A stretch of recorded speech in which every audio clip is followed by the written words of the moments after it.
ડાકોર ખાતે ફાગણી પૂનમના પાવન અવસરે યોજનારા પ્રખ્યાત મેળાને લઈને તંત્ર સંપૂર્ણ સજ્જ બન્યું છે.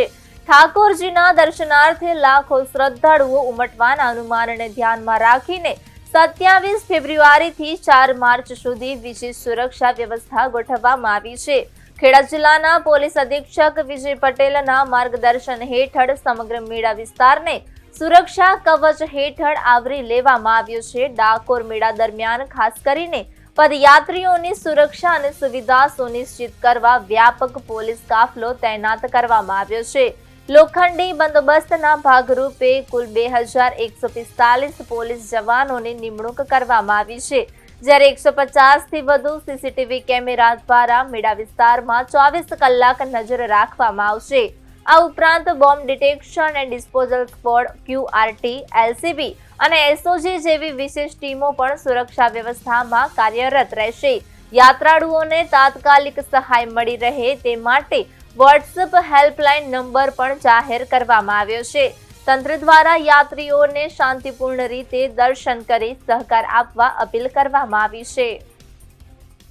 ડાકોર ખાતે જે ફાગણી પૂનમનો ઉત્સવ ઉજવવા જઈ રહ્યો છે તેમાં પોલીસ તંત્રની તૈયારીઓ પૂરી થઈ ગઈ છે. આપણે રાસ્કા મહેમદાવાદથી શરૂ કરી અને ડાકોરનો લગભગ 55 કિલોમીટરનો જે રૂટ છે જ્યાં પદયાત્રીઓ ચાલતા આવશે એ સમગ્ર રૂટ આપણે પોલીસ બંદોબસ્તથી સજ્જ કરેલ છે. તમામ પોઈન્ટ ઉપર ફિક્સ પોઈન્ટ અને ક્રોસ પેટ્રોલિંગ રાખવામાં આવ્યું છે જેથી કરીને યાત્રાળુઓને કોઈ પણ પ્રકારની મુશ્કેલી ના પડે.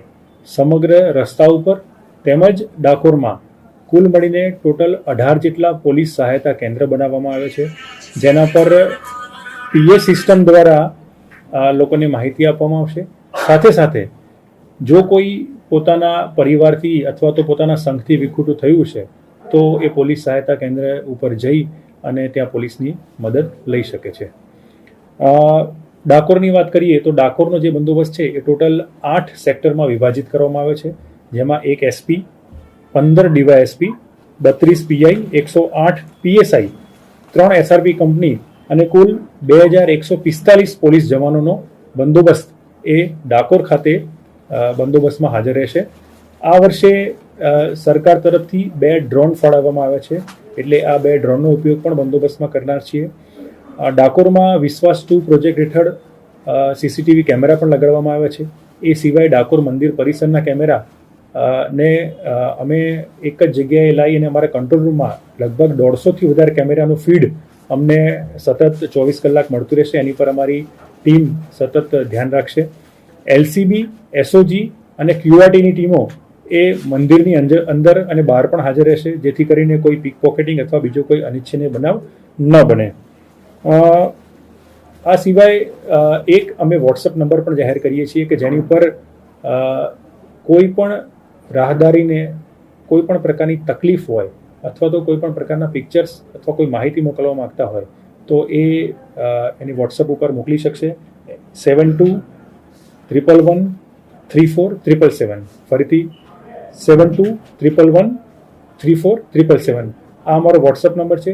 24/7 ચાલુ રહેશે, જેની પર તમામ લોકો માહિતી મોકલી શકે છે. અમારી PA સિસ્ટમ ઉપર અમે મંદિરના દર્શનના સમય જે છે એ પણ અમે જાહેર કરતા રહીશું, જેથી કરીને લોકોને દર્શન કરવામાં સરળતા રહે.